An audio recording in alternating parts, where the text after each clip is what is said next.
খেয়াল করি যে আমরা বললাম যে আমরা এসইওটা শিখব। তো এখন এসইওটা আসলে কি জিনিস, এটা কি করে, মেইনলি এটার কাজ কি, এটার ডিমান্ড কীরকম। তো এসইও হচ্ছে সার্চ ইঞ্জিন অপটিমাইজেশন, তার মানে সিম্পলি একটা পূর্ণরূপ হচ্ছে সার্চ ইঞ্জিন অপটিমাইজেশন। এখন কোশ্চেন আসতে পারে যে সার্চ ইঞ্জিন এই জিনিসটা আসলে কি। তার মানে আমরা যে জায়গাগুলোতে কোনো কিছু সার্চ করি, যেমন আমরা গুগলে এসে যে কোনো কিছু সার্চ করতে পারি, লাইক আমরা এখানে বেস্ট ল্যাপটপ লিখে সার্চ করতে পারি। তাহলে আমরা কোথায় এসে সার্চ করলাম? গুগলে। গুগল হচ্ছে একটা সার্চ ইঞ্জিন। এরকম আরেকটা সার্চ ইঞ্জিন আছে, যেমন আমরা যদি এখানে লিখি yahoo.com, এটা হচ্ছে আরেকটা সার্চ ইঞ্জিন। আমরা যদি লিখি বিং, এটা আরেকটা সার্চ ইঞ্জিন। বাংলাদেশে একটা সার্চ ইঞ্জিন আছে, নাম হচ্ছে পিপিলিকা.com। এরকম অনেক সার্চ ইঞ্জিন আছে যে জায়গাগুলোতে আমরা সার্চ করি। এখন দেখা যায় সবথেকে বেশি সার্চ করা হয় আমাদের গুগলে। ওয়ার্ল্ড ওয়াইড গুগলের প্রাধান্যটা অনেক বেশি, যে কারণে আমরা গুগলেই সার্চ করি, বা এসইওর কাজ বলতেই বুঝি গুগল। হ্যাঁ, তো এই দিক থেকে আমাদের কাজ হচ্ছে কি, যে সার্চ ইঞ্জিনের মধ্যে আমরা যখন কোনো কিছু লিখে সার্চ দিলাম, এই জায়গাটা লিখে যে কোনো কিছু আমরা সার্চ দিলাম, দেওয়ার পর আমাদের সামনে কি চলে আসে? আমাদের সামনে চলে আসে একটা ওয়েবসাইট বা ওয়েব পেজ বা ল্যান্ডিং পেজ, অনেক নামে ডাকা যায়। এই যে এখানে যেগুলো চলে আসছে প্রত্যেকটা হচ্ছে ওয়েবসাইট। এখন ওই ওয়েবসাইট কে কার উপরে থাকবে এই জিনিসটা বোঝায় হচ্ছে অপটিমাইজেশন দ্বারা। তার মানে কি বোঝাচ্ছে? যে সার্চ ইঞ্জিনের মধ্যে আমরা ওয়েবসাইটগুলোকে অপটিমাইজ করাটাই হচ্ছে এসইও বা সার্চ ইঞ্জিন অপটিমাইজেশন। এতটুকু বোঝা গেছে? আমরা একটু নোট ডাউন করতে পারি। তো নোট ডাউন করার জন্য এই যে এটাকে বলা হয় নিউ ট্যাব। হ্যাঁ, বা আমি প্লাসও বলবো অনেক সময়, তো আপনারা বুঝে নেবেন এটা নিউ ট্যাব, নতুন একটা ট্যাব। এখানে এসে আমরা যদি কোনো কিছু লিখতে চাই তাহলে এরকম ডক্স ডট নিউ নিতে পারি, নিয়ে এই জায়গাটায় আমরা একটু লিখে ফেলি যে এসইওর পূর্ণরূপ আমরা বুঝলাম। এবার এসইওর টাইপস, এসইও টাইপস, যে এসইও কত ধরনের হতে পারে, এসইও টাইপসগুলো কি কি। ফার্স্ট অফ অল আমরা এখানে বলে দিতে পারি যে একদম শুরুতে থাকতে হচ্ছে white head SEO. White head SEO এক নাম্বার। 2 নাম্বার টাইপ হচ্ছে আমাদের গ্রে হেড এসইও। আর থার্ড টাইপ হচ্ছে আমাদের black head SEO. Black head SEO type হচ্ছে তিনটা, white head SEO, grey head SEO, black head SEO. এখন হোয়াইট হেড এসইওটা কি? White head SEO হচ্ছে যে আপনি কোনো একটা ওয়েবসাইটকে অর্গানিকভাবে, অর্গানিকভাবে কথাটা মানে কি, যে আমি কোনো টাকা পয়সা গুগলকে দিলাম না, টাকা পয়সা ছাড়া একটা সাইটকে আমি গুগলের র্যাঙ্কে নিয়ে আসলাম। টাকা পয়সা দিলে আসলে ব্যাপারটা কি ঘটে?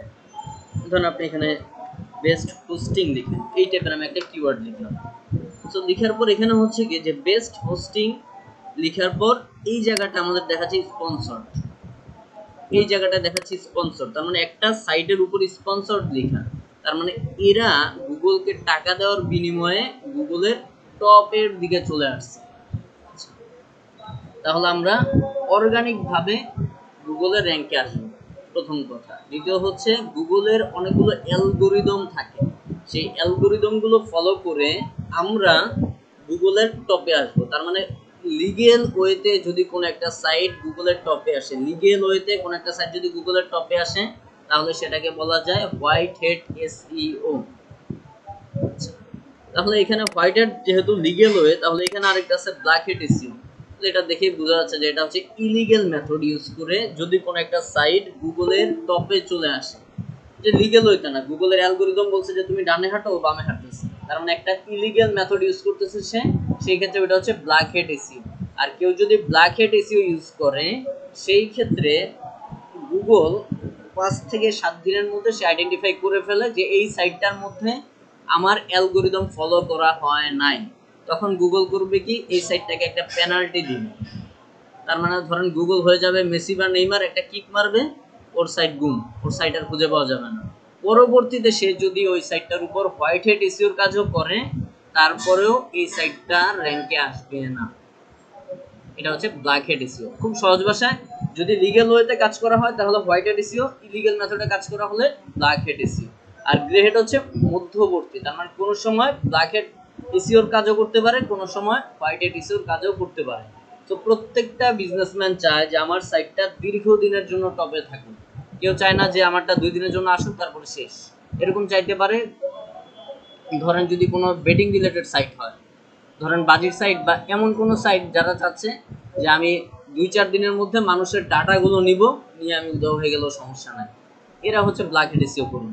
বাট বেশিরভাগ সাইট বা বিজনেস চায় যে আমারটা লং টার্মের জন্য উপরে থাকুক, সেই ক্ষেত্রে হোয়াইট হেড এসইওর বিকল্প নাই।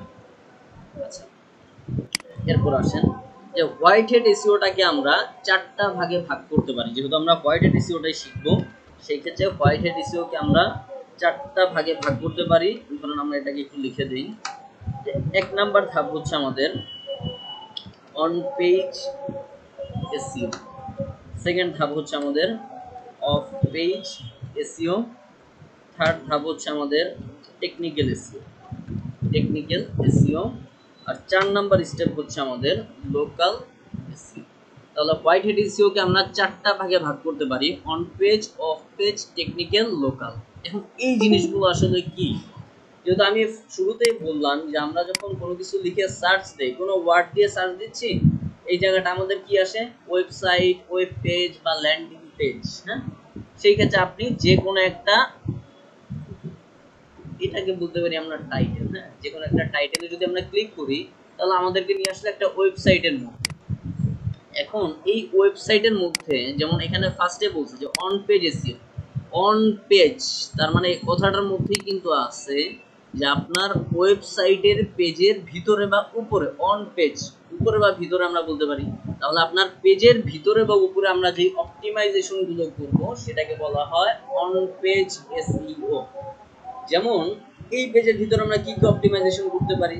আমরা টাইটেল অপটিমাইজেশন করতে পারি, এটাকে বলা হয় ইউআরএল, এগুলো অপটিমাইজেশন করতে পারি, এটাকে বলা হয় ডেসক্রিপশন বা মেটা ডেসক্রিপশন, এগুলো অপটিমাইজেশন করতে পারি, ইমেজটাকে অপটিমাইজেশন করতে পারি। তার মানে আমার ওয়েব পেজের বা ল্যান্ডিং পেজের ভিতরে আমি যে অপটিমাইজেশন গুলো করব সেটাকে বলা হবে অন পেজ এসইও। কারো কথা যদি খুব কঠিন মনে হয় কোনো সমস্যা নেই, কারণ এগুলো হচ্ছে প্রাথমিক একটা ধারণা।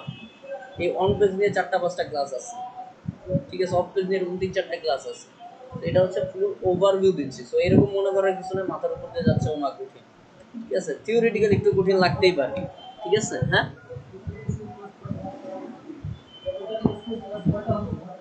এসইও ক্লাস করা, আচ্ছা শেষ করি তারপর বলি, তারপর কথা বলবো, সমস্যা নেই। আচ্ছা, তারপর আসেন, তারপর হচ্ছে অফ পেজ এসইও। যেহেতু এখানে বলে দিল যে অন পেজ এসইও পেজের উপরে বা ভিতরে, তাহলে অফ পেজ কি? পেজের বাহিরে। তার মানে পেজের বাহিরে আমি যেই কাজগুলো করে থাকি সেটাকে বলা হয় অফ পেজ এসইও। যেমন হতে পারে যে আপনার ওয়েবসাইটের লিঙ্কটা আপনি যে আপনার ফ্রেন্ডকে শেয়ার করলেন, বললেন ক্লিক করো, আপনি কি পাচ্ছেন? একটা ইউজার পাচ্ছেন আপনার ওয়েবসাইটের মধ্যে।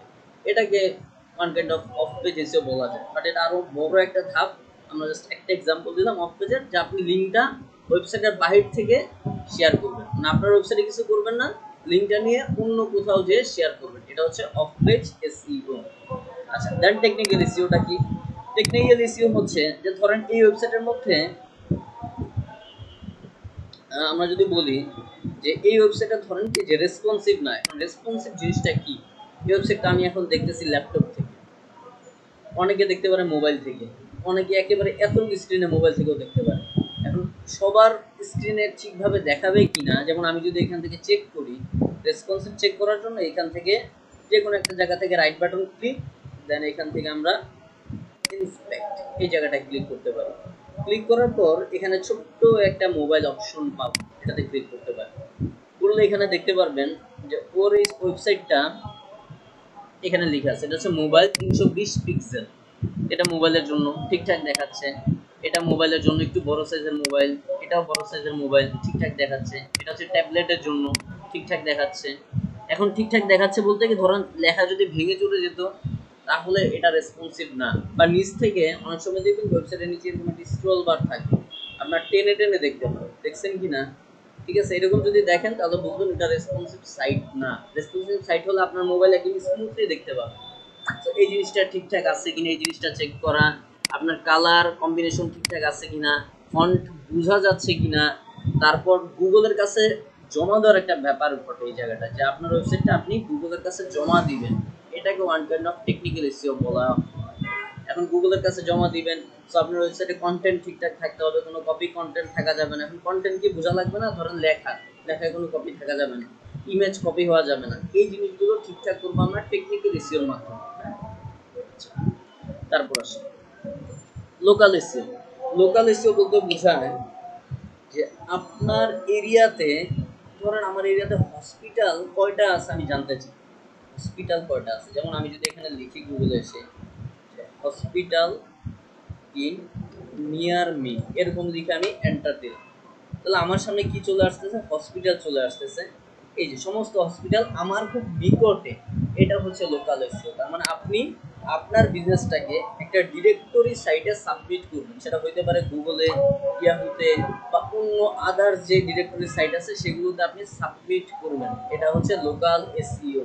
এতে করে কি হবে, গুগল ম্যাপস থেকে আপনি কোনো একটা কোম্পানির নাম লিখবেন, তার কোম্পানিটা চলে আসবে, তার কোম্পানি সম্পর্কে আপনি জানতে পারবেন, তার কোম্পানির রিভিউ দেখতে পারবেন, তার কোম্পানির ধরেন ডিটেলসে জানতে পারবেন, তাদের কোম্পানির ফোন নাম্বার পাবেন, অ্যাড্রেস পাবেন, ওয়েবসাইট পাবেন। এই ইনফরমেশনগুলো পাওয়া যায় লোকাল এসইওর মাধ্যমে। বুঝা গেছে? সো আমাদের এই ধাপগুলো গেল। এখন আসেন আমরা আরেকটু কথা বলি। আপনি একজন ডিজিটাল মার্কেটার বা এসইও নিয়ে কাজ করেন, তো আপনার কাছে যে কোনো ক্লায়েন্ট আসতে পারে, এসে বলতে পারে যে আপনি একজন ডিজিটাল মার্কেটার, সো আমাকে একটা আইডিয়া দেন আমি কি নিয়ে বিজনেস করলে ভালো হবে। তার মানে আপনার থেকে আইডিয়া নিতে পারে, একদম নিউ ক্লায়েন্ট এরকম বলতেও পারে যে আমি কি নিয়ে বিজনেস করতে পারি, বা আমাকে কিছু বিজনেসের লিস্ট দাও যেগুলো মোর প্রফিটেবল, এই ধরনের কিছু বিজনেসের লিস্ট ও চাইবে। তখন আপনি কি করবেন, আপনি ঠাস করে বলবেন যে তুমি টি শার্ট বিক্রি করা বা মধু বিক্রি করা বা হানি নাটস বিক্রি করা শুরু করে দাও, দেখতেছেন যে হানি নাটস সমানে চলতেছে, এটা বলবেন। তখন আপনাকে অ্যানালাইসিস করে বের করা লাগবে আসলে কোনটা চলে, কোনটা নিয়ে আপনি কাজ করতে পারবেন, কোনটা দিয়ে কাজ করলে সেল বেশি আসবে, এই জিনিসটা আপনার বের করা লাগবে। তো এটা বের করতে গেলে আমাদেরকে এখান থেকে নিউ ট্যাব, এই প্লাস, এটাতে ক্লিক করে দিতে হবে। প্লাসে ক্লিক করার পর এখান থেকে আমরা বলে দিব যে গুগল ট্রেন্ডস, গুগল ট্রেন্ডস বলে এন্টার দিয়ে দিব। তো গুগল ট্রেন্ডস বলার পর এখান থেকে ফার্স্ট যে রেজাল্টটা চলে আসলো আমরা এটাতে ক্লিক করে দিব। ক্লিক করার পর এখান থেকে একটা সার্চ ফিল্ড পাবেন, আমরা এটা ফেলে দিব। ফেলে দিয়ে এই জায়গাটা লিখবো যে আমাদের এই জায়গাটা আমরা ধরুন ওয়েট লস এরকম একটা লিখে দিলাম আমরা ওয়েট লস। তাহলে এই জায়গাটায় এই ওয়েট লসটাকে বলা হয় একটা নিশ, এসইওর ভাষায় বলা হয় নিশ অথবা টপিক, আমরা নিশই বলবো, NICHE। ওকে, নিশ বলার পর এক্সপ্লোর একটা ক্লিক করে দিব, এক্সপ্লোর। তাহলে এই জায়গাটা দেখবেন যে আপনার ওয়েট লস হচ্ছে নিশ, এটার উপর কোন দেশ, বাংলাদেশ থেকে গত একদিনে কি পরিমাণ মানুষের ইন্টারেস্ট ওয়েট লসের উপর। তার মানে এখানে মানুষ ইন্টারেস্ট বোঝাচ্ছে। এখন যে জিনিসটার প্রতি মানুষের ইন্টারেস্ট অনেক বেশি থাকে ওই জিনিসটা মানুষ পারচেস করার পসিবিলিটি অনেক বেশি। ইন্টারেস্ট না থাকলে ধর আপনি কিনবেন না, সেই ক্ষেত্রে এই জায়গাটা এরকম দেখাচ্ছে। এখন আপনি যদি একটা বিজনেস অ্যানালাইসিস করতেছেন যে বিজনেসের নিশ, সেই ক্ষেত্রে গত একদিন দেখে কখনোই বোঝা পসিবল না যে এই নিশটা ভালো না খারাপ। সেই জন্য আপনাকে পাস্ট ডে এই জায়গাটা ক্লিক করে এখানে বলে দিতে হবে পাস্ট 12 মান্থস। তার মানে গত এক বছরে বাংলাদেশ থেকে ওয়েট লস নিয়ে মানুষের ইন্টারেস্ট কিরকম এটা দেখে বুঝতে হবে। এখন দেখেন এখানে ওরা ভ্যালু বলে রাখছে, এটা হচ্ছে একদম জিরো, হ্যাঁ, দেন 25, 50, 75, 100। তো এই জায়গাটায় আপনার রেশিওটা যদি বেশিরভাগ সময় 50-র উপরে থাকে তাহলে আমরা ধরে নেই যে এটা ভালো একটা নিশ, যদি বেশিরভাগ সময় 50-র উপরে থাকে তাহলে এটা ভালো নিশ। আচ্ছা, এখন আপনি ধরলেন এখানে আমরা আরেকটা নেই, যেমন করোনা, হ্যাঁ, করোনা যুগে চলে গেছে, এখন মোটামুটি একটু কম আর কি, ওরকম মানুষ ইন্টারেস্ট নাই। একটা সময় ছিল একদম 100, দেখেন একদম 100-এ ছিল, তার মানে মানুষ প্রচুর সার্চ করতো এটা নিয়ে। তখনই দেখা যেত যে মাস্কের দাম অনেক বেশি ছিল। এখন কিন্তু ডাউনের দিকে, হ্যাঁ, এখন কিন্তু ডাউনের দিকে, এই সময়টা কিন্তু নিচে। তাহলে এটা কিন্তু এখন আর প্রফিটেবল বিজনেস না, মানে করোনা নিয়ে আপনি কোনো যদি প্রোডাক্ট সেল করেন। আবার ধরেন ডেঙ্গু, কিছুদিন আগে ডেঙ্গু ছিল, তখন ডাবের দাম 200 টাকা 250 টাকা চলে গেছে। তো ওই মোমেন্টটা আমরা যদি দেখি যে এই দেখেন একদম উপরের দিকে ছিল, তার মানে এই সময়টায় ডাবের দাম বা মেডিসিনের দাম ডেঙ্গু রিলেটেড অনেক বেশি ছিল, বাট এখন কিন্তু এটা একদম ডাউন। তার মানে এখনো এটা প্রফিটেবল বিজনেস হবে না। আচ্ছা, তারপর ধরুন আপনি এখানে ওয়ার্ল্ড কাপ লিখবেন, ওয়ার্ল্ড কাপ। তাহলে এই জায়গাটা দেখেন ওয়ার্ল্ড কাপ মোটামুটি 2 বছর বা 4 বছর পর পর আসে। সেই ক্ষেত্রে যেই সময়গুলোতে ওয়ার্ল্ড কাপ আসে ওই সময় ফ্ল্যাগ জার্সি হাবি জাবি এগুলো সেল হয়, বাট বাকি সময় কিন্তু সেলটা তুলনামূলক অনেক কম থাকে। ঠিক আছে, সো এইভাবে আপনি প্রফিটেবলটা বের করতে পারেন। ধরুন আমরা এবার ওয়েট লসই আবার লিখি, যে ওয়েট লস লিখে এন্টার দিলাম। এবার আপনার ক্লায়েন্ট বললো যে আমার দেশে ওয়েট লস নিয়ে কীরকম ইন্টারেস্ট, এটা তো আমরা দেখলাম বাংলাদেশে। তো যদি বলে ইউনাইটেড স্টেটসে কী পরিমাণ ইন্টারেস্ট, তখন আপনি বাংলাদেশে ক্লিক করে এখান থেকে বলে দিবেন হচ্ছে ইউনাইটেড স্টেটস, যে ইউএসএর তে ওয়েট লস নিয়ে মানুষের ইন্টারেস্ট কীরকম, সেটা হচ্ছে ইউএসএর ইন্টারেস্ট। তার মানে এক এক জায়গায় ভেরি করবে, এক এক এরিয়াতে ইন্টারেস্ট এক এক রকম। আচ্ছা, এখন এরকম হইতে পারে যে ওয়েট লস, এটা হচ্ছে আমি একটা কান্ট্রি দিলাম ওয়েট লস, কোন কান্ট্রি, ইউনাইটেড স্টেটস। এইটাকে আমরা বলতে পারি লোকাল নিশ। কোনো একটা স্পেসিফিক কান্ট্রি যদি হয় তাহলে সেটাকে আমরা বলবো হচ্ছে লোকাল নিশ। আর একের অধিক টোটাল বিশ্বটা যদি চলে আসে তাহলে ওইটাকে আমরা বলবো গ্লোবাল নিশ। ক্লায়েন্ট বলতে পারে যে আমার লোকাল নিশ লাগবে অথবা আমার গ্লোবাল নিশ লাগবে। গ্লোবাল হলে আপনি এখান থেকে ওয়ার্ল্ড ওয়াইডটা সিলেক্ট করে দিন, তাহলে এটা চলে আসবে ওয়েট লস দিয়ে সারা বিশ্বে কি পরিমাণ মানুষের ইন্টারেস্ট সেই জিনিসটা এখানে বলে দিন। এখন ধরেন আপনার ক্লায়েন্ট বাংলাদেশে, সে ধরেন কি নিয়ে বিজনেস করে, সে ধরেন টি শার্ট নিয়ে বিজনেস করে, টি শার্ট, বাংলাদেশের ক্লায়েন্ট। সো আপনি এখানে বাংলাদেশ দিলেন। এখন বাংলাদেশ তো দিলাম আমি, টি শার্ট নিয়ে ও জানতে চাইতে পারে যে বাংলাদেশের কোন এরিয়াতে, আসলে কোন এরিয়াতে টি শার্ট নিয়ে মানুষের ইন্টারেস্ট বেশি। বাংলাদেশের এরিয়া অনেকগুলো, ধরেন সিটি বা ডিভিশন অনেকগুলো, কারণ এই জায়গাগুলো কোন জায়গাটায় মানুষের ইন্টারেস্ট সব থেকে বেশি এটা জানতে চাইলে আপনি জাস্ট টি শার্ট লিখে বাংলাদেশ থেকে নিচের দিকে আসবেন, এখানে বলে দিবে যে সিলেট ডিভিশনের মানুষের ইন্টারেস্ট সব থেকে বেশি টি শার্ট নিয়ে। তার মানে আপনি যদি অনলাইনে বিজনেস করেন তাহলে সিলেট ডিভিশনটা যদি টার্গেট করেন তাহলে আপনার সেলটা বেশি আসবে, কারণ ওরা ইন্টারেস্ট বেশি, তারপর রংপুর, তারপর বরিশাল। কিন্তু আমরা নর্মালি ভেবে থাকতে পারি যে আমাদের ঢাকায় হয়তো বা বেশি সেল আসে, কিন্তু ইন্টারেস্ট বলতেছে বা গুগল বলতেছে আমাদেরকে যে সিলেট হচ্ছে 1 নাম্বার। আবার আপনি ধরেন এখানে মোবাইল লিখবেন, মোবাইল মোবাইল লিখে আমরা সার্চ দিলাম যে বাংলাদেশ থেকে মোবাইল নিয়ে বরিশাল ডিভিশন 1 নাম্বার, তারপর রংপুর, তারপর খুলনা। ব্যাপারটা বোঝা গেছে? এইভাবে করে যদি আপনার লোকাল ক্লায়েন্ট হয় বা ইন্টারন্যাশনাল ক্লায়েন্টও যদি হয়, ইন্টারন্যাশনাল ক্লায়েন্ট আপনার ইউনাইটেড স্টেটসের, ওরাও বলে দিবে যে ইউনাইটেড স্টেটসে মোবাইল নিয়ে কোন এরিয়ার মানুষ, কোন স্টেট, ওদের দেশে বলা হয় স্টেট, তো এই জায়গাটায় অ্যালাবামা হচ্ছে 1 নাম্বারে আছে। তখন আপনি ওকে বলে দিতে পারবেন যে তুমি মোবাইল নিয়ে বিজনেস করো, তাহলে ঠিক ওই এরিয়াতেই মার্কেটিং করো, কোনো জায়গায় মার্কেটিং করা দরকার নেই। ওই এরিয়ার মানুষ তোমার এই বিজনেস নিয়ে বেশি ইন্টারেস্ট, তো তুমি সেলটা অনেক বেশি পাবে। ব্যাপারটা বুঝছেন? খুব সিম্পল। এটাকে আমরা বলতে পারি নিশ রিসার্চ। এখন নিশ রিসার্চটা আমরা কিভাবে করতে পারি, এটা করার জন্য আপনি নতুন ট্যাবে আসবেন, এসে একটা শিট নিয়ে নিতে হবে। তো শিট নেওয়ার জন্য আপনি জাস্ট এই ফিল্ডটা থেকে এখানে লিখে দিতে পারেন শিটস ডট নিউ, এরকম লিখে একটা এন্টার দিয়ে দিতে পারেন, শিটস ডট নিউ এন্টার। তাহলে আমাদের এই জায়গাটা একটা শিট চলে আসবে। আসার পর এখানটায় আনটাইটেলড স্প্রেডশিট এটা ফেলে দিব আমরা, ফেলে দিয়ে জায়গাটা লিখে দিব নিশ রিসার্চ, নিশ রিসার্চ, নিশ রিসার্চ। তো নিশ রিসার্চ লেখার পর এ নাম্বার যে ঘর, সেই ঘরের মধ্যে আমরা ফার্স্টে বলে দিব যেটা হচ্ছে আমাদের নিশ, নিশ। সেকেন্ড ঘর আমরা বলে দিব যেটা হচ্ছে আমাদের ফাইনাল স্কোর, ফাইনাল স্কোর। আর থার্ড ঘরে আমরা এটা বলে দিব যেটা হচ্ছে আমাদের ট্রেন্ডস। তিনটা জিনিস চলে আসছে, নিশ, ফাইনাল স্কোর, ট্রেন্ডস। এখন আমরা এখান থেকে এই তিনটা জিনিসকে একটু কালার টালার করে ফেলি সুন্দর দেখানোর জন্য। সো তিনটাকে একসাথে মার্ক করব, মার্ক করে আমরা এখান থেকে ব্যাকগ্রাউন্ড কালার দেওয়ার জন্য মোর অপশনে ক্লিক করব, দেন এখানে একটা কালার পাবো হোয়াইট, এটাতে ক্লিক করে আপনার যে কালারটা দিতে ইচ্ছা সেই কালারটা দিয়ে দিবেন। টেক্সট কালার আমি হোয়াইট করে ফেলবো, সো টেক্সট কালার হচ্ছে এ, এটাতে ক্লিক করে টেক্সট কালার দিয়ে দিলাম। দেন অ্যালাইনমেন্ট যদি করতে চান মার্ক থাকা অবস্থায়, এটা হচ্ছে আপনার অ্যালাইনমেন্ট, এটাতে ক্লিক করে সেন্টার, এই যে সেন্টার লিখে আসছে, এটাতে ক্লিক করে দিন। দেন ফন্টের স্টাইল যদি চেঞ্জ করতে চাই তাহলে এটাতে ক্লিক করে আমরা এই ফন্টটা নিয়ে নিলাম। যদি মোটা করতে চান তাহলে এটাতে ক্লিক করে দিবেন, বাস সিম্পল।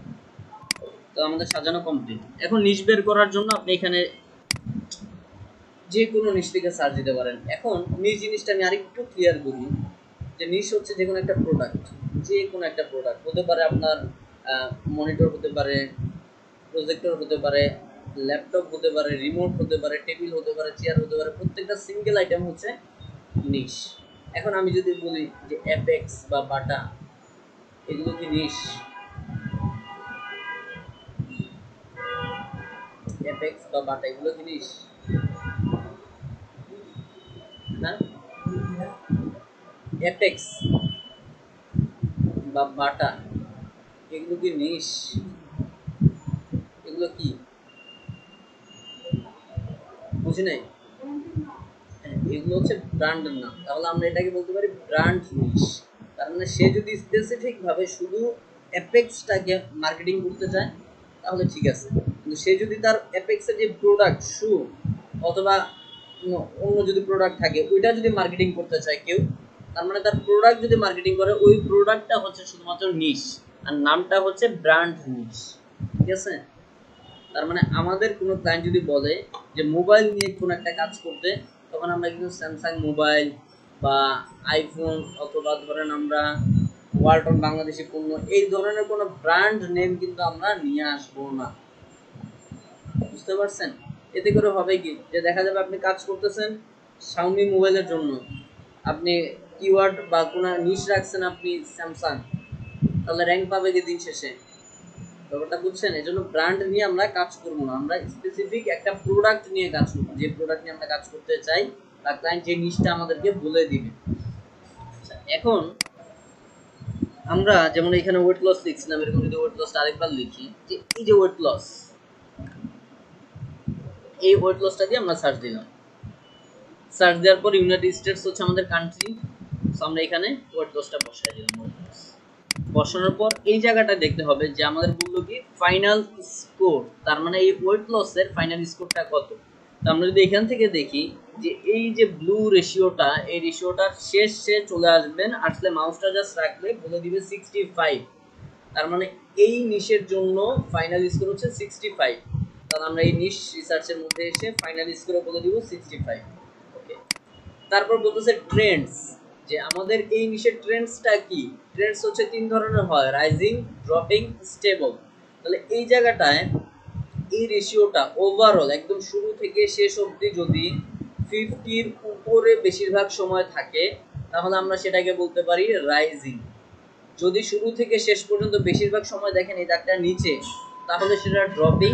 আর যদি এরকম দেখেন যে 50-এর ক্লোজ, একদম ক্লোজ দিয়ে ঘুরতেছে এরকম, তাহলে এটা হচ্ছে স্টেবল।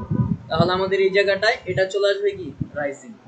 তাহলে আমরা এই জায়গাটা বলে দিব আমাদের ট্রেন্ডস হচ্ছে রাইজিং। তাহলে ট্রেন্ডস হচ্ছে তিন ধরনের, রাইজিং, ড্রপিং, স্টেবল। তো এইভাবে করে আপনি ধরেন 10টা বা 20টা নিয়ে কিছুক্ষণ পরে বের করবেন। তো বের করার পর এইভাবে বের করলেন, ধরেন আমি বের করে ফেলছি, বুঝছেন তো? একটা একটা বলে তো সব পারবেন। দেন এটাকে একটু অ্যালাইনমেন্ট করে ফেলবেন, যেভাবে মার্ক করে অ্যালাইনমেন্ট দিয়ে দিবেন সেন্টার। দেওয়ার পর এই সবগুলোকে একসাথে মার্ক করে আমরা একটু বর্ডার দিয়ে দিব। বর্ডার দেওয়ার জন্য এটাতে ক্লিক করবেন, দেন ফার্স্ট যে ঘর এটাতে ক্লিক করবেন, একটু সুন্দর হয়ে যাবে এই। ওকে, তাহলে এটা গেল আমাদের নিশ রিসার্চ। আচ্ছা, এবার আসেন যে এই যে ওয়েট লসটা, এই ওয়েট লসটাকে তো আমরা বলতে পারি একটা নিশ, এটা নিশ ওয়েট লস। আবার ওয়েট লসটাকে আমরা বলতে পারি এটা হচ্ছে একটা নিশ কিওয়ার্ড, বা এটাকে বলতে পারি focus keyword, targeted keyword, relevant keyword, অনেক নামে ডাকা যায়। তো আপনি এখান থেকে এরকম কপি করে এই জায়গাটা আসছেন, এটা হচ্ছে একটা সার্চ বক্স। হ্যাঁ, গুগলের এটা হচ্ছে সার্চ বক্স। এই জায়গায় আপনি সার্চ দিয়ে এন্টার দিলেন, দেওয়ার পর এখানটা হচ্ছে গেছে, দাঁড়ান একটু ওয়েট। সো এই জায়গাটা আমি যখন ওয়েট লস লিখে সার্চ দিলাম, সার্চ বক্সের মধ্যে, কোথায়? Search box. এই প্লেসটাকে বলা হয় সার্চ বক্স। আমরা যে জায়গাটা সার্চ করি সেই জায়গায় আমরা একটা নিশ কিওয়ার্ড বা ফোকাস কিওয়ার্ড দিয়ে সার্চ দিলাম। তো এই যে নিশ কিওয়ার্ড বা ফোকাস কিওয়ার্ড দিয়ে সার্চ দিলাম, আর এই নিশ কিওয়ার্ড বা ফোকাস কিওয়ার্ডটা যদি 2 ওয়ার্ডের মধ্যে থাকে তাহলে সেটাকে আমরা বলতে পারি শর্ট টেইল কিওয়ার্ড, ছোট লেজওয়ালা কিওয়ার্ডও বলা যায়। হ্যাঁ, শর্ট টেইল কিওয়ার্ড। আবার এই কিওয়ার্ডটা যদি আমি একটু বড় করে সার্চ দিই তাহলে এটাকে আমরা বলতে পারি লং টেইল কিওয়ার্ড। তাহলে 3 ওয়ার্ডের যদি বেশি চলে যায় তাহলে সেটা হচ্ছে লং টেইল কিওয়ার্ড, আর 3 ওয়ার্ডের কম যদি হয় তাহলে সেটা শর্ট টেইল কিওয়ার্ড। বুঝা গেছে? মোটামুটি 2 ওয়ার্ড থেকে 3 ওয়ার্ড ধরা যায় যে শর্ট টেইল, আর 3 ওয়ার্ডের বেশি চলে গেলে সেটা লং টেইল কিওয়ার্ড। এখন একটু খেয়াল করেন একটা মজার জিনিস, যে আমরা এখানে ওয়েট লস লিখে সার্চ দিলাম, সার্চ দেওয়ার পর এই জায়গায় আমি যদি টুলসে একটু ক্লিক করি তাহলে এই জায়গায় আমাকে একটা রেজাল্ট দেখাবে। এই রেজাল্টটাকে বলা হয় সার্চ রেজাল্ট। তার মানে ওয়েট লস নিয়ে গুগলে কতগুলো রেজাল্ট আছে সেই রেজাল্টটা ওরা দেখাচ্ছে, আর এখানে বলে দিচ্ছে যে 0.31 সেকেন্ড সময়ের মধ্যে এতগুলা রেজাল্ট আমাকে দিয়ে দিল। এখানে প্রায় 370 কোটি রেজাল্ট আছে মেবি, হ্যাঁ আমি একটা থিঙ্ক করলাম বা আরো বেশিও হইতে পারে। তো 370 কোটি রেজাল্ট হচ্ছে শুধুমাত্র ওয়েট লসের জন্য ওরা এই সময়ের মধ্যে বের করে দিল। এখন আপনি যে একটা শর্ট টেইল কিওয়ার্ড দিয়ে এখানে সার্চ দিলেন, সার্চ দেওয়ার পর এই জায়গাটা একটা পেজ চলে আসছে, এই পেজটাকে বলা হয় SERP বা সার্চ ইঞ্জিন রেজাল্ট পেজ। আমি এটা একটু এখানে লিখে দিই যে SERP, এটাকে আমরা বলতে পারি search engine results page, search engine results page. হ্যাঁ, সো ক্লায়েন্ট এরকম বলতে পারে আপনাকে, যে তখন আর এরকম বলবে না যে গুগলে সার্চ দিলে যে পেজ আসে ওই পেজে আমাকে শুরুতে দেখাবে। ও এসির ভাষায় একটু বলবে যে তুমি আমার ওয়েবসাইটটাকে সার্ফে নিয়ে আসো, তখন আপনি বলতে পারেন সার্ফ কি। সার্ফ হচ্ছে ওয়েবসাইটের যে মেইন পেজটা, এক নাম্বার পেজ, ওটাকে বলা হয় সিআরপি বা সার্চ ইঞ্জিন রেজাল্ট পেজ। ওকে, এখন আমরা দেখতেছি যে ওয়েট লস শর্ট টেল কিওয়ার্ডের জন্য 370 কোটির মতো রেজাল্ট শো হচ্ছে। হ্যাঁ, এখন আমি একটু লং টেল কিওয়ার্ডের দিকে আসি। সো লং টেল কিওয়ার্ড দিয়ে আমি যখন সার্চ দিলাম তখন এখানে রেজাল্টটা হয়তো বা 166 কোটি অথবা 16 লক্ষ কিছু একটা। তার মানে আমরা বুঝতেছি যে শর্ট টেল কিওয়ার্ডের কিন্তু সার্চ রেজাল্ট অনেক বেশি ছিল, লং টেল কিওয়ার্ডের সার্চ রেজাল্ট কম। আমি ধরুন আর একটু লং টেলে যাই, তো এই জায়গাটা লং টেল কিওয়ার্ডের সার্চ রেজাল্ট অনেক কম। তাহলে আমরা বলতে পারি যে শর্ট টেল কিওয়ার্ডের সার্চ রেজাল্ট অনেক বেশি, লং টেল কিওয়ার্ডের সার্চ রেজাল্ট অনেক কম। তাহলে আপনারা এবার বলেন যে যেহেতু শর্ট টেল কিওয়ার্ডের সার্চ রেজাল্টটা অনেক বেশি, লং টেল কিওয়ার্ডের সার্চ রেজাল্ট অনেক কম, সেই ক্ষেত্রে আমরা কোন কিওয়ার্ডটাকে প্রফিটেবল কিওয়ার্ড হিসাবে ধরতে পারি? Short tail. আপনি কোশ্চেনই বুঝেন নাই, কোনটা বলেন? শর্ট টেল না লং টেল? লং টেল না, ও শর্ট টেল। শর্ট কি আপনি কি, হ্যাঁ কোশ্চেনটা আরেকবার বলবো। শর্ট টেল কিওয়ার্ডের সার্চ রেজাল্ট কিন্তু অনেক বেশি আসে, সার্চ রেজাল্ট তার মানে সার্চ দিলে অনেক সার্চ রেজাল্ট দেখায়, তাহলে এই জায়গাটায় সার্চ রেজাল্ট অনেক বেশি। আর লং টেল কিওয়ার্ডের সার্চ রেজাল্ট অনেক কম আসে, তাহলে কোনটা প্রফিটেবল কিওয়ার্ড? শর্ট, সবাই শর্ট। আচ্ছা, এবার দেখেন আমরা এই জিনিসটা একটু ফানেলের মাধ্যমে বুঝি যে শর্ট টেল কিওয়ার্ড প্রফিটেবল নাকি লং টেল কিওয়ার্ডটা প্রফিটেবল। ফানেল হচ্ছে তিন ধরনের হয়ে থাকে। এক নাম্বার হচ্ছে টপ অফ দি ফানেল, এটাকে আমরা বলতে পারি টোফু। সেকেন্ড স্টেপে হচ্ছে আমাদের বটম অফ দি ফানেল, এটাকে আমরা বলতে পারি বোফু। আচ্ছা, মাঝখানে আরেকটা আছে, 2 নম্বর হচ্ছে মিডল অফ দি ফানেল, এটাকে আমরা বলতে পারি মোফু। তাহলে ফানেল হচ্ছে 3 ধরনের, টোফু, মোফু, বোফু। আচ্ছা, এখন এই জায়গাটা আসলে ফানেলটা কিভাবে কাজ করে এটা একটা এক্সাম্পলের মাধ্যমে আমরা ক্লিয়ার করব। যে আপনি ডিসাইড করলেন যে আমি আজকে একটা ল্যাপটপ কিনব, তাহলে আপনার টার্গেট কি? ল্যাপটপ কেনা। আপনার নিশ কিওয়ার্ড কি? ল্যাপটপ। ফোকাস কিওয়ার্ড কি? ল্যাপটপ। শর্ট টেল কিওয়ার্ড কি? ল্যাপটপ। তাহলে আপনি গুগলে আসলেন, এসে ল্যাপটপ লিখে সার্চ দিলেন, সার্চ রেজাল্ট কি আসলে ল্যাপটপ রিলেটেড। আর এটা যেহেতু short tail keyword, search result অনেক বেশি দেখাবে শুধু ল্যাপটপ লিখে সার্চ করলে। ওকে, সো এই যে আমরা ডিরেক্টলি নিশ কিওয়ার্ডটা লিখে গুগলে সার্চ দিচ্ছি, এটাকে বলা হয় টপ অফ দি ফানেল বা টোফু। ডিরেক্টলি যখন গুগলে শর্ট টেল কিওয়ার্ড দিয়ে সার্চ দেওয়া হবে সেটাকে বলা হবে টপ অফ দি ফানেল বা টোফু। ওকে, সেকেন্ড স্টেজে আপনি করলেন কি, আমি এখন ল্যাপটপ তো দেখলাম, বাট দেখতেছি অনেক ব্র্যান্ডের ল্যাপটপ আছে, তাহলে আমার এখন কম্পেয়ার করা লাগবে যে এইচপি ল্যাপটপ ভালো হবে নাকি ডেলের ল্যাপটপটা ভালো হবে। আমরা একটা কম্পেয়ারিজন করবেন, এই যে কম্পেয়ারিজন করাটা, এটা হচ্ছে মিডল অফ দি ফানেল। তার মানে দুইটা প্রোডাক্টের মধ্যে যখন কম্পেয়ার করা হবে সেটা হচ্ছে মিডল অফ দি ফানেল, তখন কিওয়ার্ডটা আরেকটু বড় হবে। আচ্ছা, তো সেকেন্ড স্টেপে গেল আমাদের কম্পেয়ারিজন। তাহলে আমরা কম্পেয়ার করলাম যে কোনটা বেটার। এই জায়গাটা কিওয়ার্ডটা একটু বড় হইলো, সার্চ রেজাল্টটা আরেকটু কমে গেল, তার মানে শুধু ল্যাপটপ লিখে যেটা আসতো কম্পেয়ার করার সময় সার্চ রেজাল্টটা আরেকটু কমে গেল। এটা হচ্ছে মফু বা মিডল অফ দি ফানেল। আর লাস্ট স্টেপ হচ্ছে আমাদের বটম অফ দি ফানেল। এখন আমি ঠিক করলাম যে এইচপির এই মডেলের ল্যাপটপটা ভালো লাগছে আমার কাছে, বললাম এটা নিব। তখন আপনি গুগলে সার্চ দিলেন যে এইচপির এই মডেলের ল্যাপটপের দাম কত, বিশাল বড় একটা কিওয়ার্ড, লং টেইল। এই কিওয়ার্ডটা দিয়ে সার্চ দেওয়ার ফলে সার্চ রেজাল্ট দেখবেন একদম কম চলে আসছে। লাইক যেমনটা এই যে এই জায়গাটা চলে আসছে একদম কম, এক জায়গায় ছিল প্রথমে 370 কোটি, ওইখান থেকে হয়তো লাখে চলে আসছে। তাহলে এই যে রেজাল্টটা এই কিওয়ার্ডটা দিয়ে যখন সার্চ দিল, দেওয়ার পর সে প্রথম 2টা বা 3টা ওয়েবসাইটে ভিজিট করবে, ভিজিট করে প্রথম 2টা বা 3টা ওয়েবসাইটের মধ্যে যার প্রোডাক্ট ভালো লাগবে, যার প্রাইসটা একটু কম টম মনে হবে, তার থেকে পারচেস করে ফেলবে। তাহলে প্রফিট পেল কে, শর্ট টেইল না লং টেইল? শর্ট টেইল পাইছে না প্রফিট? কি পাইল প্রফিট? বুঝছেন নাই পুরো জিনিসটা? আচ্ছা আমি আরেকবার শর্টে বলি যে একদম প্রথম স্টেপে আপনি যখন একটা প্রোডাক্ট কেনার ডিসিশন নেন, তাহলে সরাসরি ওই প্রোডাক্টটা লিখে সার্চ দেন। লাইক টিভি লিখে সার্চ দিলেন, টিভি লিখে সার্চ দেওয়ার পর সার্চ রেজাল্ট অনেক বেশি। সেকেন্ড স্টেপে আপনি টিভিদের মধ্যে কম্পেয়ার করবেন যে সনি টিভি ভালো নাকি র্যাংসের টিভি ভালো। একটা কম্পেয়ারিজন যখন করবেন তখন কি ওটা আরেকটু বড় হবে, সার্চ রেজাল্ট আরেকটু কম আসবে। একদম ফাইনাল স্টেজে আপনি রেডি করলেন যে আমি সনির টিভিটা নিব, তো সনির এই ব্র্যান্ডের টিভির দাম কত, কিওয়ার্ড একেবারে বড় হয়ে গেল। আর দাম কত যখনই এই কিওয়ার্ডটা ইউজ করবেন তখন কি হবে, যে ওই জায়গা থেকে যে ওয়েবসাইটগুলো আসবে তখন, তার মানে লং টেল কিওয়ার্ডের জন্য যে ওয়েবসাইটগুলো গুগলে দেখা দিল সেই 2-3টা ওয়েবসাইট থেকেই কিন্তু আমরা পারচেস করে ফেলব। তাহলে প্রফিট কে পেলো, লং টেল না শর্ট টেল? Long tail. তাহলে শর্ট টেল যেহেতু সার্চ রেজাল্ট অনেক বেশি, বাট লং টেইলের যদিও সার্চ রেজাল্টটা কম আসে, কিন্তু লং টেইল কিওয়ার্ড হচ্ছে প্রফিটেবল কিওয়ার্ড। আপনার যদি কোনো একটা কোশ্চেন অ্যান্সার জানতে হয় আপনাকে লং টেইল কিওয়ার্ডে আসতে হবে, একদম এক্সাক্ট অ্যান্সারটা জানতে পারবেন। শর্ট টেইল কিওয়ার্ডে ডিরেক্ট যেটা আমি চাই সেটা পাবো না, বাট লং টেইলে পাওয়া যায়।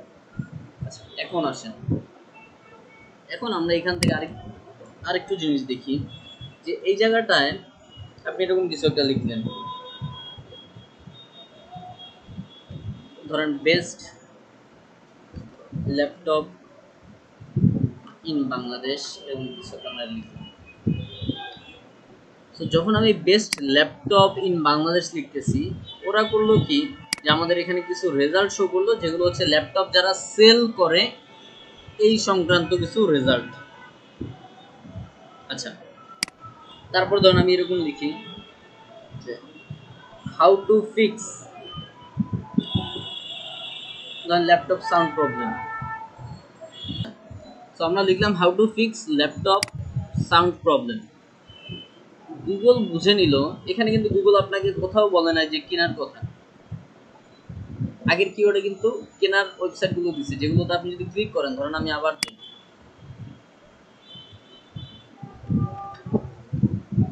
বেস্ট ল্যাপটপ ইন বাংলাদেশ, দেখেন আপনি এই ওয়েবসাইটগুলোর মধ্যে যাবেন, আপনাকে প্রোডাক্ট দেখাবে, আপনি যে কেনা বেচা দেখাচ্ছে।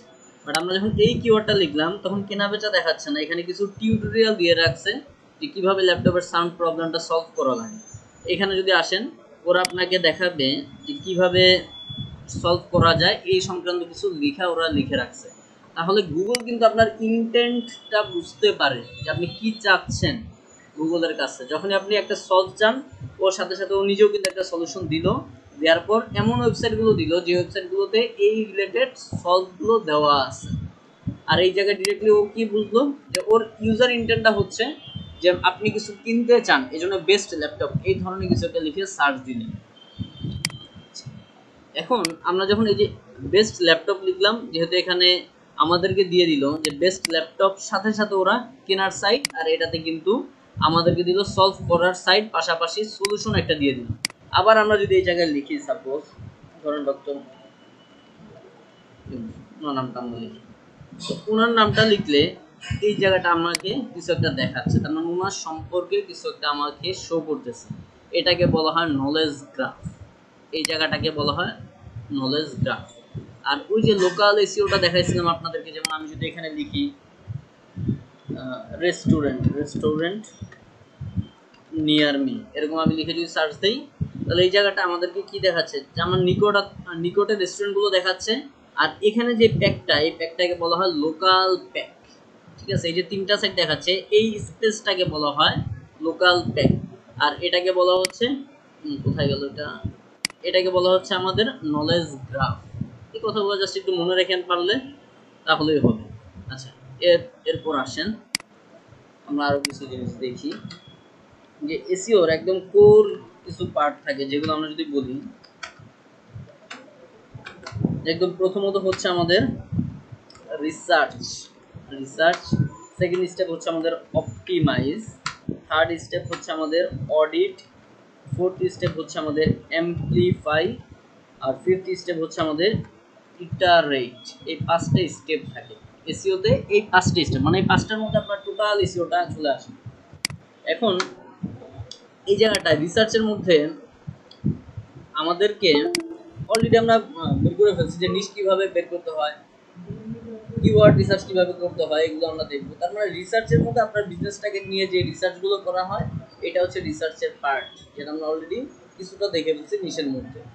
আচ্ছা, অপটিমাইজটা আমি অলরেডি বলে দিচ্ছি, যে অন পেজ অপটিমাইজেশন, যে আপনি আপনার ওয়েবসাইটটার ভিতরের যে অপটিমাইজেশন গুলেন, সেটা হচ্ছে অপটিমাইজেশন বা অপটিমাইজের পার্ট।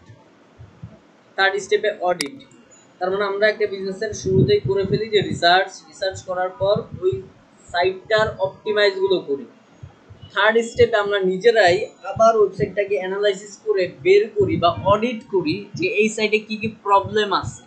তার মানে এটা আমি নিজেরাই বের করব অডিট রিপোর্টের মাধ্যমে, যে ওয়েবসাইটে কি কি প্রবলেম আছে। দেন ফোর্থ স্টেপে এটা হচ্ছে অ্যাম্প্লিফাই, যেটা হচ্ছে অফ পেজের কাজ। যেমন অফ পেজেরটা একটা এক্সাম্পল দিলাম, যে আপনি লিঙ্ক দিয়ে আপনার ফ্রেন্ডকে দিলেন, ও ক্লিক করে ঢুকলো, তাহলে এটা হচ্ছে আপনি কি পাচ্ছেন, একটা ইউজার পাচ্ছেন। এই যে আপনার ওয়েবসাইটে যারা ভিজিট করে তাদেরকে বলা হয় ভিজিটর অথবা ট্রাফিক। কোন একটা ওয়েবসাইটে আমি এই ওয়েবসাইটে ভিজিট করলাম, তাহলে আমি হচ্ছে এই ওয়েবসাইটের একটা ভিজিটর বা ট্রাফিক। ওকে, এখন আপনি ধরেন অফ পেজের আরেকটা এক্সাম্পল, এটা যে বিজনেস করতেছেন ল্যাপটপ নিয়ে। ওকে, আরেকজন বিজনেস করতেছে গরু নিয়ে। হ্যাঁ, তার মানে সে গরু ছাগলের হাট আর কি। তা দুইটা ঘটনা ঘটলো, দুইজনের দুই ক্যাটাগরি ওয়েবসাইট। এখন আপনি চিন্তা করলেন যে ওকে, তাহলে আমার অফ পেজ করার দরকার, আমি একটা কাজ করি, যার মোবাইলের সাইট বা ল্যাপটপের সাইট, সে চিন্তা করলো যে আমার ওয়েবসাইটটার ইউআরএলটা আমি এই ওয়েবসাইটটার মধ্যে, বি ওয়েবসাইটের মধ্যে দিয়ে আসি। যে আমি যদি এই বি ওয়েবসাইটটার মধ্যে ইউআরএলটা দেই, আমার ওয়েবসাইটের ইউআরএল আমি দিয়ে আসলাম, তার মানে আমি কিন্তু ল্যাপটপ সেল করি, দিয়ে আসলাম কোথায়, যে ব্যক্তিটা গরু ছাগল সেল করতেছে এর সাইটের মধ্যে। তাহলে আমার সাইটে যে সমস্ত ট্রাফিকরা আসে, এদের উদ্দেশ্য কি থাকে, আমার সাইটে যে সমস্ত ট্রাফিক বা ভিজিটররা আসে, এদের উদ্দেশ্যটা কি থাকে, ল্যাপটপ কেনা। আর ওর সাইটের ট্রাফিকের উদ্দেশ্য গরু ছাগল কেনা। তো এই যে দুইটা ট্রাফিক, দুই জায়গার দুইজনের উদ্দেশ্য ডিফারেন্ট, বাট আমি কি করলাম, এই জায়গাটা এসে ইউআরএল দিলাম, বাট তার রাইট নাও লাগবে একটা গরু, সে একটা গরু কিনবে, কিন্তু সে দেখতেছে যে মোবাইলের বা ল্যাপটপের একটা লিঙ্ক নিচে, সে ক্লিক করবে, তার এখন তো প্রয়োজন নাই, তার উদ্দেশ্য একরকম, বাট আপনি দিচ্ছেন আরেক জিনিস। এই জন্য এই যে কমেন্টের মধ্যে লিঙ্কগুলো দিয়ে আসা, এই জায়গাটায় রিলিভেন্ট সাইটের মধ্যে লিঙ্কগুলো দিয়ে আসতে হবে। তার মানে আমার ল্যাপটপের সাইট আমি খুঁজে দেখবো আরেকটা ল্যাপটপের সাইট কার আছে, সেই সাইটের মধ্যে লিঙ্কটা দিয়ে আসবো। কারণ ঠাস করে আপনি লিঙ্কটা দিয়ে আসলেন আর ট্রাফিক এসে পারচেস করলো, অথবা আপনি লিঙ্কটা কমেন্টের মধ্যে দিলেন, যার ওয়েবসাইট সে কমেন্টে অ্যাপ্রুভ করবে, কেন অ্যাপ্রুভ করলে তো তার লস, কারণ সে নিজেও তো ল্যাপটপের বিজনেস করেন। এই জন্য এই জায়গাগুলোতে একটু ট্রিকে ভাবে কিছু একটা লেখা লাগে, যে আপনি এইভাবে লিখতে পারেন যে আমাদের এই সাইটগুলো, তার মানে আগে ওর সাইট একটু সুনাম টুনাম করবেন, যে এই সাইটগুলোর ল্যাপটপগুলো খুবই ভালো, প্রাইসও খুব সীমিত, আপনারা চাইলে নিতে পারেন। এছাড়াও আরও কিছু ল্যাপটপ যদি দেখতে চান, তাহলে আমার সাইটটা ভিজিট করতে পারেন। তাহলে ও ঠিক থাকলো, আপনিও ঠিক থাকলেন, আপনার কমেন্টটা অ্যাপ্রুভ হলো। এইভাবে করে লিখতে হয়। ডিরেক্টলি যদি ইউআরএলটা দিয়ে আসেন, ও অ্যাপ্রুভ নাও করতে পারে, কমেন্টটা ডিলিট করে দিতে পারে। এটা হচ্ছে অ্যাম্প্লিফাই। লাস্ট স্টেপ হচ্ছে ইটারেট। এই ইটারেটের সাথে একটা গুরুত্বপূর্ণ কোশ্চেন জড়িত, যেটা হচ্ছে how does search engine works, যে সার্চ ইঞ্জিন কিভাবে কাজ করে। এটা অনেক সময় আপনি যদি রিমোট জবে যান বা লোকালি কোনো জব করতে চান, এই কোশ্চেনটা মাস্ট করবেন যে how does search engine works, search engine কিভাবে কাজ করে। ওকে, একটু বুঝেন জিনিসটা। সার্চ ইঞ্জিনের মধ্যে রোবট, বট, স্পাইডার বা ক্রাউলার এই টাইপের কিছু একটা থাকে, ক্রাউলার। হ্যাঁ, এটাকে আমরা একটু বলতে পারি এসআইসি সি, হ্যাঁ, বা সিআইএসও বলা যায়। যে সিটা হচ্ছে ক্রাউল, আর আইতে হচ্ছে, আমি যদি লিখি ইন্ডেক্স, আর এখানে এসতে হচ্ছে আমাদের সার্ফ। তার মানে ক্রাউল, ইন্ডেক্স, সার্ফ, তিনটা কাজ। হ্যাঁ, সিস, এটাকে বলা হয় সিস সিস্টেম বা ক্রাউল, ইন্ডেক্স, সার্ফ, মানে এটার পূর্ণ রূপ। তো সার্চ ইঞ্জিনটা কিভাবে কাজ করে, সে শুরুতে তাকে বলা হয় রোবট, স্পাইডার বা ক্রাউলার বা ক্রাউল, আমি অলরেডি বলে দিলাম। তো এটা দেখতে কিরকম হয়, ধরেন আপনি একটু গুগল ক্রাউলারও যদি লিখেন, এখানে ক্রাউলার যদি লিখে ইমেজে দেখেন, তাহলে দেখতে পাবেন যে এরকম স্পাইডার বা রোবট এই টাইপের কিছু একটা থাকে। সে করবে কি, তার মানে এটাকে বলা হয় ক্রোল। সে হচ্ছে আপনার ওয়েবসাইটটা ক্রোল করবে কিভাবে, এভাবে ওয়েবসাইটে আসবে, এসে আপনার এই লিঙ্কটাকে ধরবে, ধরে পুরো ওয়েবসাইটটা ভিজিট করবে বা ক্রল করবে। এই যে এটাই হচ্ছে সেই সি। আচ্ছা, করার পর সে চেক করে দেখবে যে আপনার ওয়েবসাইটে কোনো রকম প্রবলেম আছে কি না। হইতে পারে আপনার ইমেজ কপি, টেক্সট কপি, আরও আদার্স অনেক প্রবলেম আসতে পারে, এই প্রবলেমগুলো আছে কিনা। যদি থাকে তাহলে আপনাকে ইটারেট করে আপনার কাছে পাঠিয়ে দিবে যে তোমার সাইটে এই প্রবলেমগুলো আছে, এগুলো সলভ করো, তারপর আমাকে আবার জমা দাও। আপনাকে একটা মেলের থ্রুতে জানাবে। এটা কিভাবে, ইটারেটের মাধ্যমে। আচ্ছা, তো এটা জানানোর পর ধরেন আপনি ঠিকঠাক করে আবার জমা দিলেন, জমা দিলে দেখলে এখন আবার সেম ভাবে ইউআরএলটা ধরে ফুল ওয়েবসাইটটা চেক করে দেখবে যে কোনো প্রবলেম আছে কিনা। যদি কোনো প্রবলেম না থাকে তাহলে গুগলের নিজস্ব অনেকগুলো ডাটাবেজ আছে, সেই ডাটাবেজের মধ্যে সার্ভ করবে। সেটা হচ্ছে এস, হ্যাঁ, এই যে এখানে আমরা যে এসটা লিখলাম সেটা হচ্ছে সার্ভ, ডাটাবেজের মধ্যে সার্ভ করবে। সার্ভ করার পর ধরেন আপনারটা হচ্ছে ল্যাপটপ রিলেটেড ওয়েবসাইট, তাহলে ল্যাপটপ রিলেটেড যত ওয়েবসাইট আছে সবগুলো একটা গুগলের ডাটাবেজের মধ্যে রাখা আছে। ওই ডাটাবেসটার মধ্যে থেকে সার্ভ হবে বা ওই ডাটাবেস থেকে ইন্ডেক্স হবে কখন, যখন গুগলে এসে কেউ ল্যাপটপ লিখে সার্চ দিবে। আমি আরেকবার বলি, হ্যাঁ, সার্চ ইঞ্জিন কিভাবে কাজ করে। যে আপনার ইউআরএলটাকে ফার্স্টে ক্রাউলার ধরবে, ধরে সে চেক করে দেখবে আপনার ওয়েবসাইটে কোনো কপি, কোনো কিছু আছে কিনা। তো যদি সব ঠিকঠাক থাকে তাহলে ক্রাউলার তার নিজস্ব যে ডাটাবেস, যেমন আমারটা ল্যাপটপ রিলেটেড একটা সাইট, সো ল্যাপটপ বা ডেস্কটপ রিলেটেড বা টেকনোলজি রিলেটেড যে ডাটাবেসটা আছে সেই জায়গাটায় সে ওয়েবসাইটের ইউআরএলটা রেখে দিবে। এটা হচ্ছে ইউআরএল, এটাকে রেখে দিবে। রেখে দিলে আমরা ট্রাফিক বা ভিজিটররা যখন গুগলে ল্যাপটপ লিখে সার্চ দিব, তখন এই ডাটাবেসটা থেকেই ইন্ডেক্সিং আকারে গুগলের সার্চে শো হবে বা সার্চ ইঞ্জিন রেজাল্ট পেজে শো হবে ইন্ডেক্সিং আকারে। এখানে তিনটা জিনিস ঘটলো, একটা হচ্ছে সার্চ, একটা হচ্ছে ইন্ডেক্স, আর একটা হচ্ছে ক্রল। এতটুকু বুঝতে পারছেন কি, বলতে পারবেন? হ্যাঁ, আচ্ছা, এটা হচ্ছে ইউআরএল। এই ইউআরএলটা ধরে ক্রাউলার বা রোবট বা স্পাইডার ফুল সাইটটা চেক করবে, চেক করে দেখবে এই সাইটের মধ্যে কোনো রকম প্রবলেম আছে কিনা। যদি কোনো প্রবলেম না থাকে তাহলে গুগলের নিজস্ব অনেকগুলো ডাটাবেজ আছে, তার মানে নিশ রিলেটেড ডাটাবেজ অনেকগুলো আছে, সেই ডাটাবেজের মধ্যে আপনার ইউআরএলটাকে রেখে দিবে। তার মানে আপনারটা ল্যাপটপ রিলেটেড, তাহলে ল্যাপটপ রিলেটেড যে ডাটাবেসটা আছে সেই ডাটাবেজের মধ্যে আপনার লিঙ্কটা রেখে দিল। রেখে দিলে আমরা ট্রাফিক বা ভিজিটররা যদি গুগলে সার্চ করি ল্যাপটপ লিখে, তাহলে ঠিক এই ডাটাবেস থেকেই গুগলের সার্চে ইন্ডেক্সিং আকারে রেজাল্টগুলো শো হবে। এজন্যই আমরা গুগলে যদি ল্যাপটপ লিখে সার্চ দেই তাহলে আমরা সাইকেল দেখতে পাই, তাই না? গুগলে কি দেখেন? হ্যাঁ, গুগলে ল্যাপটপ লিখে সার্চ দিলে আপনি কি দেখতে পান? আপনার ছবি দেখেন না? হ্যাঁ, ল্যাপটপে আসে। কেন আসে এবার বুঝছেন? ওই যে ডাটাবেজের মধ্যে শুধুমাত্র ল্যাপটপ রিলেটেড ওয়েবসাইটগুলো থাকে, এজন্য শুধু ল্যাপটপ রিলেটেড সাইটগুলোই আমাদেরকে দেখায়, অন্য কোনো সাইট আমাদেরকে দেখায় না।